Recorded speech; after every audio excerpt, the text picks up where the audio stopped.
الاهلي بيحقق انتصار مهم على الجونه 1-0 وبيرفع رصيد نقاطه ل 33 نقطه بهدف لامام عاشور في الدقيقه 35. الاهلي لعب المباراه دي بتشكيله مختلفه شويه. محمد الشناوي في حراسه المرمى. الماتش اللي فات كان مصطفى شوبير، خلاص احنا عرفنا شوبير بيلعب بطوله افريقيا والشناوي بيلعب الدوري المصري. لعب محمد هاني ناحيه اليمين، يوسف بالعمر ناحيه الشمال، وبالعمر لعب المباراه كلها. ياسر ابراهيم وياسين مرعي في قلب الدفاع. نص الملعب مروان عطيه واليو ديانج ومعاهم محمد علي بن رمضان. لعب اشرف بن شرقي وامام عاشور طرفين، وكاموش بدا المباراه كمهاجم اساسي. عمل تغييرات الراجل الحقيقه، طبعا كاموش مفيش خالص بعد يعني الشوط الاولاني كله مفيش خالص. الدقيقه 57 خرجه ونزل مروان عثمان اوتاكا، وخرج محمد علي بن رمضان عشان يظبط نص الملعب، ويرجع امام يلعب زي بلاي ميكر في نص الملعب مع اليو ديانج و مروان عطيه، ونزل حسين الشحات عشان يلعب على الطرف الشمال كوينج ليفت، واشرف بن شرقي يلعب ناحيه اليمين وينج رايت. كمان عمل تغييرات تانية في الدقيقه 87 عشان يحافظ على الجون. نزل احمد نبيل كوكا مكان اليو ديانج، ونزل كريم فؤاد مكان اشرف بن شرقي، واكتفى بالتغييرات الاربعه يسترب المدير الفني للنادي الاهلي. الاهلي عمل ماتش يعني فوق المتوسط. هي الجونه ما كانش هايب النادي الاهلي، وعمل ماتش كويس جدا. الشوط الاولاني كان افضل، ضيع كورتين يعني كان ممكن يسفروا عن اهداف. الشوط الثاني الاهلي سيطر تماما على المباراه، وكان يقدر يجيب اكتر من جول، خصوصا حسين الشحات وامام عاشور. امام عاشور مضيع جولين تقريبا في الشوط الثاني، تالق من محمد علاء حارس مرمى الجونه. دفاع النادي الاهلي سيطر تماما على هجوم الجونه في الشوط الثاني. انتصار مهم للنادي الاهلي، بيرفع رصيده زي ما قلت لكم ل 33 نقطه، وبيرفع رصيد اهدافه ل 27 جول وعليه 15 جول. طبعا الدوري السنه دي متقارب جدا، وفرق النقاط متقارب جدا. يعني سيراميكا متصدر ب 35 نقطه، عنده بكره مباراه صعبه جدا مع بيراميدز، يعني مباراه قمه زي ما بيقولوا اول وتاني، اذا اعتبرنا يعني انه قبل نتيجه مباراه الاهلي بيراميدز هو التاني. مباراه بكره دي هتبقى في صالح الاهلي والزمالك، يعني الزمالك عنده حرس الحدود، لو كسب اي نتيجه بين بيراميدز وسيراميكا، اي خساره نقاط لده او لده هتبقى ايجابا للاهلي والزمالك، لان سيراميكا متقدم ب 35 نقطه في المركز الاول، لكن ليه مباراه زياده. الاهلي بقى 33 نقطه ومتساوي في عدد المباريات مع سيراميكا. هنفترض كل الاحتمالات سيراميكا خسر بكره من بيراميدز مثلا، يعني هتوقف رصيده عند 35 نقطه والاهلي يبقى 33 نقطه، يبقى خلاص الفرق مباراتين والموضوع انتهى. يبقى برضه سيراميكا زايد مباراه عن النادي الاهلي، لو كسبها الاهلي يبقى الاهلي متقدم عنه بنقطه. لو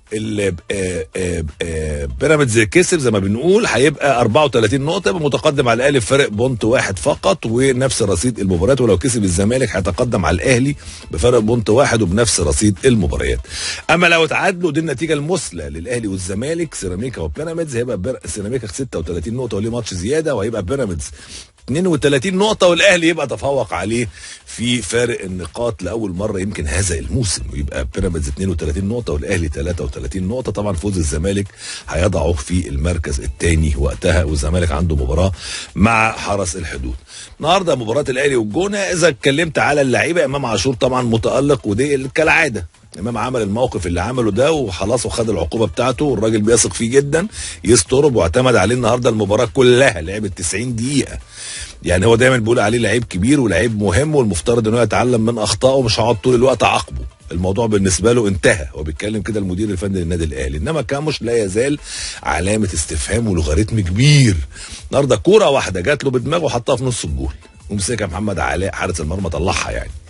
لكن غير كده تحركات مفيش، سرعات مفيش، انقضاض مفيش، حتى التمرير بتاعه يعني معظمه ميس باص، يعني علامه استفهام كبيره. يوسف بالعمري بيثبت اقدامه كالعاده مع النادي الاهلي، هيبقى باك ليفت مهم. الاهلي النهارده في تغييراته ادى فرصه لكريم فؤاد وتهيئه لكريم فؤاد، النهارده اداله فرصه كوينج. كريم فؤاد بيلعب باك رايت، ممكن يلعب وينج رايت، ممكن يلعب باك ليفت، ممكن يلعب وينج ليفت، ممكن لعيب جوكر زي ما بيقولوا موجود في النادي الاهلي. محمد علي بن رمضان متألق جدا الماتشات اللي فاتت، يعني بيلعب افضل مبارياته الفترة الاخيرة، لكن خرج النهاردة في الدقيقة 57 عشان الراجل يدي فرصة لامام عاشور ان هو يتواجد كبلاي ميكر وينقله من مركز الجناح اللي بدأ بيه المباراة. عايز اقول لكم نتائج الاهلي في الماتشات الاخيرة، عشان الاهلي كان عنده ظاهرة التعادلات، ودي كانت ظاهرة غريبة جدا بالنسبة للنادي الاهلي في الماتشات الاخيرة. بص لما اقول لكم النتائج، يعني الاهلي على فكره في افريقيا متعادل 3 ماتشات ورا بعض، متعادل مع يانج افريكانز، ومتعادل مع شبيبه القبائل، ومتعادل مع الجيش الملكي،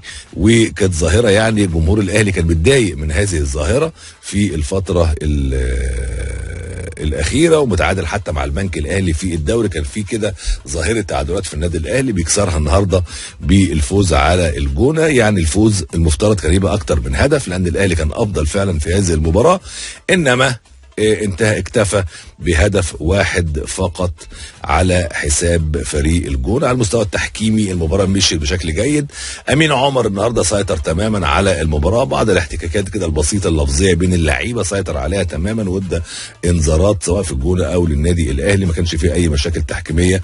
طالب الجونة في الشوط الاول بركلة جزاء، لكن هو بيقول امين عمر ان اللعيب هو اللي راح للشناوي وخبط يعني رجليه في ايدين الشناوي هنا ما اخطأش في اي حاجة. ده كلام امين عمر لما شرح للعيبة هذا الكلام. اقول لكم تاني كده ان الاهلي كده اصبح في المركز الثاني برصيد 33 نقطة، بعد سيراميكا كليوباترا المتصدر برصيد 35 نقطة. عايز افكركم ان مباريات الجمعة هيبقى الاسماعيلي مع وادي دجلة، كل المباريات زي ما احنا عارفين في تمام الساعه 9:30. بيراميدز مع سيراميكا برضه الساعه 9:30. الزمالك وحرس الحدود وغزل المحله مع زد. الاسماعيلي يعني عنده ازمه، ما عندوش حل غير الفوز على وادي دجله. بمناسبه وادي دجله، لما سالوا عمر مرموش في انجلترا في انترفيو معاه، من احسن نادي في رايك موجود في مصر، توقعنا هيقول الاهلي، هيقول الزمالك، قال وادي دجله لان هذا هو النادي الذي نشأت فيه في داخل الكرة المصرية. نادي الاسماعيلي في المركز الاخير ب 16 مباراة، لعب 16 مباراة، وطبعا يعني ازمة كبيرة بيمر بها النادي الاسماعيلي، واصبح مرشح بقوة للهبوط هذا الموسم، ودي حاجة الحقيقة ما نتمناهاش النادي الاسماعيلي، انما لا مفر، يا تكسب وتعدي. طبعا لسه عدد كبير من الماتشات، بس عشان الناس تبقى فاهمه ان الدوري لما الجوله الاولى تنتهي، الجوله الاولى دي عددها 20 مباراه، احنا دلوقتي في الجوله 18، و الاسماعيلي لعب 16 مباراه، عنده مباراتين مؤجلتين، بكره الماتش 17 له. الجوله دي 20 مباراه، بعد كده 7 انديه هتلعب على القمه من المراكز من الاول للسابع، كل نادي هيلعب 6 ماتشات، والانديه اللي تحت اللي هم من الثامن لل21 يعني حوالي 14 نادي هيلعبوا 13 جوله. فلسه في عدد كبير من المباريات. الاسماعيلي لسه عنده فرصه انه يلم نفسه ويقدر ينتظر في الدوري الممتاز، انما الاسماعيلي لا مفر قدامه الا الانتصار، لان كل نادي حتى في الدور الثاني بيصعد بعدد النقاط اللي معاه، فانت حتى كل نقطه بتخسرها هي مكمله معاك، وكل نقطه بتكسبها هي كمان مكمله معاك. الاسماعيلي في المركز الاخير، وادي دجله في المركز الثامن ب 24 نقطة، من الأندية الحقيقة اللي عاملة موسم رائع جدا في هذا الموسم. مباراة القمة الحقيقية وفق الترتيب والمراكز بكرة، بيراميدز وسيراميكا أول وتاني الدوري الممتاز، والزمالك المباراة الأكثر جماهيرية هتكون قدام حرس الحدود. الزمالك 31 نقطة، حرس الحدود في المركز ال 17 برصيد 14 نقطة. والمباراة الأخيرة هتبقى غزل المحلة مع زد. غزل المحلة 17 نقطة هذا الموسم، وعلى فكرة في ظاهرة في غزل المحلة، يعني أقل نادي كسب ماتشات، كسب مباراتين، ومن أقل الأندية خسارة ماتشات، خسر بس 3 مباريات، اتعادل 11 مباراة. تعادل يعني كان قاب قوسين او ادنى من الفوز او حتى من الخساره، لكن الكابتن علاء عبد العال بيلعب دايما بتحفظ كبير جدا عشان خاطر يعدي بغزل المحله هذا الموسم لغايه ما يقدر يبني فريق يقدر ينافس خلال المواسم المقبله. اما نادي زد عامل موسم رائع، وهو صاحب الترتيب السابع. يعني لو احنا هناخد من دلوقتي السبعه اللي هيكملوا من الاول للسابع، زد موجود هو برصيد 24 نقطه، وبفرق الاهداف لصالحه عن وادي دجله اللي برضه ب 24 نقطه في المركز الثامن. وزي ما قلت لكم انه نادي زد عامل موسم رائع، وادي دجله كمان عامل موسم رائع الحقيقه. عايز كمان اقول لكم يعني من ضمن الحاجات اللي يعني بيجهزها النادي الاهلي للمباريات المقبله، محمود تريزيجيه واحمد مصطفى زيزو. يمكن جمهور النادي الاهلي خلال المباريات القادمه هيشهد عوده تريزيجيه ثم زيزو. تريزيجيه يمكن الماتش الجاي يبقى موجود في القائمه حتى لو الاحتياطي او اللي بعديه على الاكثر، وعوده حميد لتريزيجيه، لان تريزيجيه هو هداف النادي الاهلي واحد ابرز لاعبيه في هذا الموسم. اخواتنا الزملكاويه بعد المباراه على طول يعني بص يعني اللي مورد الشغلانه بقى وعايز يظهر في التلفزيون، او اللي كان لاعب ومنسي، او اللي كان حكم ومحدش فاكره، انت فاهم ازاي؟ يطلع يقول لك اصل بص الجونه كان ليها 3 ضربات جزاء. لا يا جماعه، الاهلي بياخد دوري بالحكام. احنا بناخد دوري بالحكام. انت عارف والله العظيم، والله انا بقيت، انت عارف الشغل اللي يجي يقول لي مثلا ايه انتوا نادي الدوله، اقول له حاضر، ايوه احنا نادي الدوله، انتوا بتكسبوا الحكام، اقول له بص احنا بنكسب بالحكام، اللي يعرف يعمل زينا يعمل يا عم، احنا بنكسب بالحكام. انت نانوس، ايوه احنا نانوس الدوله، احنا نادي القرن، ايوه انتوا نادي القرن الحقيقي، ايوه انتوا نادي القرن الحقيقي، احنا النادي الملكي، ايوه انتوا الجيش الملكي المغربي، ايوه ده انتوا كل حاجه، انتوا كل حاجه حلوه. فاي حد سبحانك يا رب يعني اي حد ما يعني ايه انت فاهم كان لاعب ومنسي عشان نطلع في اي برنامج يطرح هابدين على النادي الاهلي. اصل النادي الاهلي بطولاته حرام، اصل النادي الاهلي بيكسب بالحكام، اصل الجونه ليها ضربات جزاء، اصل النادي الاهلي نادي الدوله، اصل مش عارف ايه، انا احسن مش عارف من مين، انا متعنطر في بعض، انا مش عارف مين في بعض. والله وتلاقي فعلا تاني يوم فعلا تلاقي تاني يوم ظهر في البرنامج الفلاني. طالما انت بتشتم في النادي الاهلي يبقى هتيجي، احنا عايزين حد يشتم في النادي الاهلي. ماشي يا عم، احنا كسبنا كسبنا بالحكام. هتقعد تجادل كتير هتتعب، هم في دماغهم حاجات مترسخه، فريح دماغك يا عم الحاج. والله العظيم احنا بنفهم، ايوه يا عم انت بتفهم، ايوه انت بتفهم، ايوه عشان كده حبيتك، يعني عقلك قد حبايه البليله، فانت فعلا بتفهم.